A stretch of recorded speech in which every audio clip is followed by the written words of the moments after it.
రక్త పింజరు రోయ్ పైకి వెళ్ళిపోయింది రోయ్. హలో ఫాలోవర్స్ ఎలా ఉన్నారు? లాస్ట్ 4 రోజులు మార్నింగ్ ఏమేమి చేశానో చూపిస్తాను, చూసేయండి భయ్య. మంగళవారం మార్నింగ్ గ్రౌండ్ కి వెళ్ళాను భయ్య. జాగింగ్ చేసి అక్కడ క్రికెట్ ఆడే వాళ్ళకి 4 బాల్స్ వేసానంతే. అన్న ఆడతావా అని అన్నారు, వాళ్ళతో కలిసిపోయి ఆడేశాను. 2 మ్యాచ్లు ఒకటి గెలిచాం భయ్య.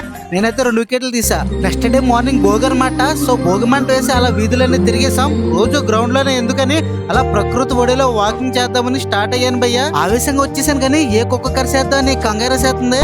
చుట్టూ పొలాలు, మంచు, లొకేషన్స్ అన్ని పీక్స్ అనమాట. రీల్ కూడా చేశాను ఇక్కడ.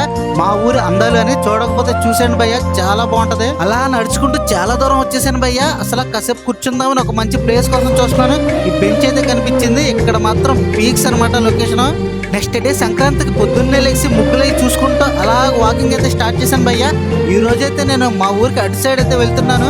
ఈ స్పాట్ మాత్రం అదిరిపోయింది భయ్య. అసలు చుట్టూ పొలాలు, కాలువలు, రోడ్లు, అసలు నాకైతే కేరళ గుర్తొస్తుంది. ఇక్కడే రక్త పింజర్ కనిపించింది భయ్య. పాపం చచ్చిపోయి ఉంది, ఎవరో కారుతో తొక్కేసి ఉంటారు. లొకేషన్స్ బాగున్నా జాగ్రత్తగా ఉండాలి. ఈ ప్రపంచం ప్రజల కోసమే కాదు, ప్రాణుల కోసం కూడా. నాకు ఎప్పుడు పాము కనిపించినా 4 ఫోటోలు తెస్తాను భయ్య. అదే 4 ఫోజులు ఇచ్చి వెళ్ళిపోద్ది. ఇంకా అదే రోజు నైట్ అంతా జాగారం చేసాం భయ్య. కాబట్టి రన్నింగ్లు, జంపింగ్లు అన్నీ ఇక్కడ అయిపోయినాయి నాకు. ఇంకా చేసేదేం లేక కనుమ రోజు నాడు కామ్గా కునికేసాం భయ్య. ఇంకా నెక్స్ట్ వీడియోలో ఈ 4 రోజులు మధ్యాహ్నం మాటలు ఏం చేశానో చూపిస్తాను ఫ్రెండ్స్. ఓకే, ఉంటాను, టాటా.